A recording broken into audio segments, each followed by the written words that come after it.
$19 will buy you a motel room on the Miracle Mile. You'll get a door with a dent where someone, a cop or a pimp, or the guy you just sold bad weed to, tried to kick it in. You'll get a TV with dirty movies and no horizontal hold. The bed will be a beat-down thing slumped in the middle of the room, barely able to hold itself up. It'll have elaborately stained sheets, shoe polish, blood, lipstick, and cigarette burns. Sheets that are more like art than laundry, marked by the accidental expressionism of all those bodies that have been tangled up in them.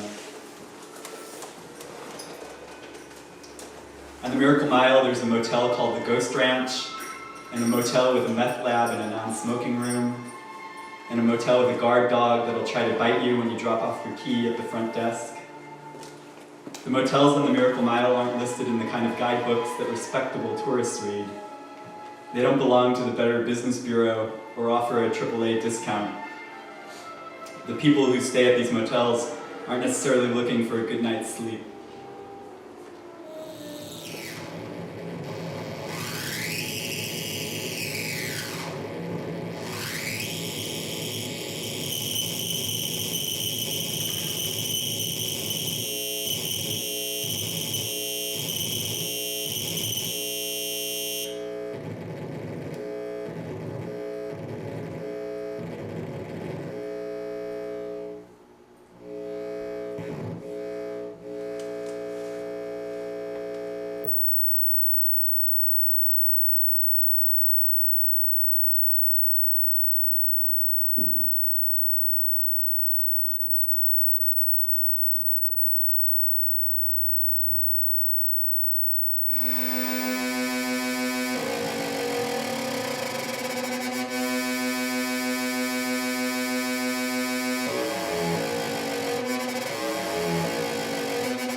After a few days at sea, I find out that most of the sailors on board have been all over the world. New York, Shanghai, Istanbul. But because containerized freight can be loaded and unloaded so quickly, the sailors don't usually have time to go ashore and get blind drunk and get in brawls that result in colorful scars or the need for a black eye patch. For 6 months at a time, the sailors cruise from one continent to the next, and then the only thing that changes is the weather. Computers and cranes take care of the cargo containers, shuffling and reshuffling them, according to the mysterious logic of global trade and global capital. While up in space, satellites keep track of the ship and the sea and beam down orders from the home office.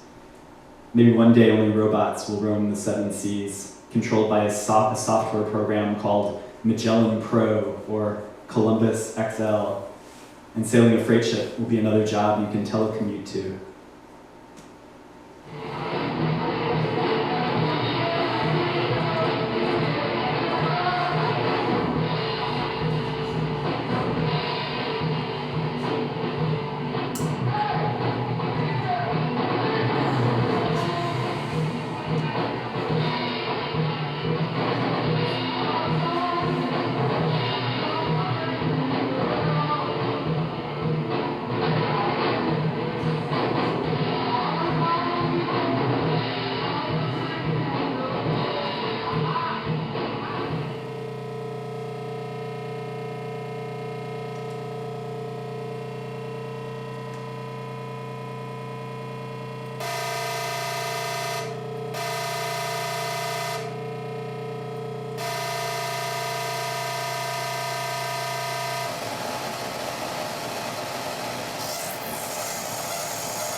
Watching the parade is like watching a huge performance art spectacle about race in this city. A group of ancient Hibernians toddles by, tipsy and tossing green beads and Tootsie Rolls.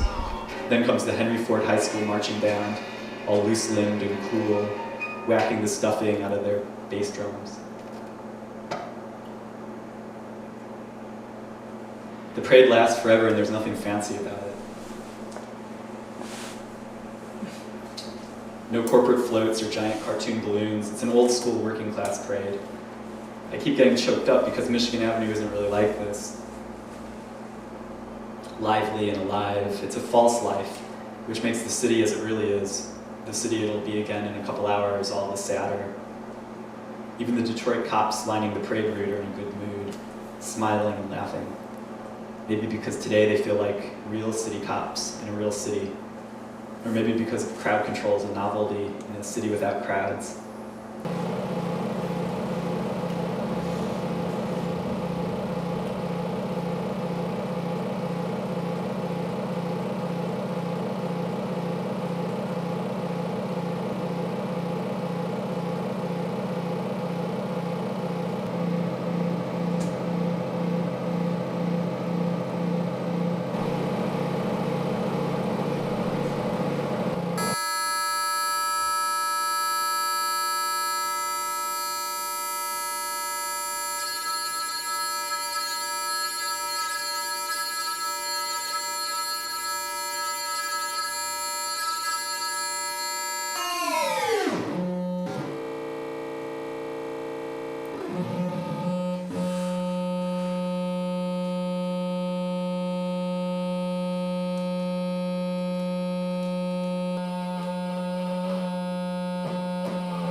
Thank you.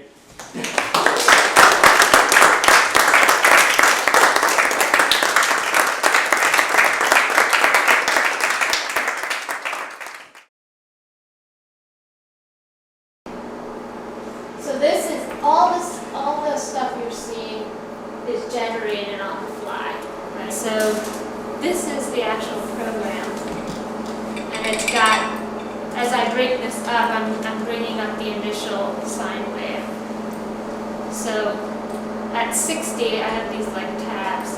So this would be half a phase, a quarter of a phase of the video, because there's 60 hertz in one thing. So this is a quarter, that's half, and it's one whole field.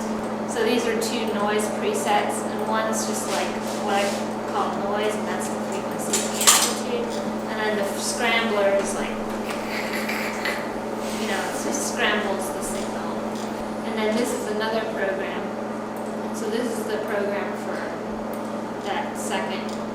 So this is how like the second, the other stuff is generated. So this program just like creates digital images. And then they both get converted to analog and come into this box. And that's where they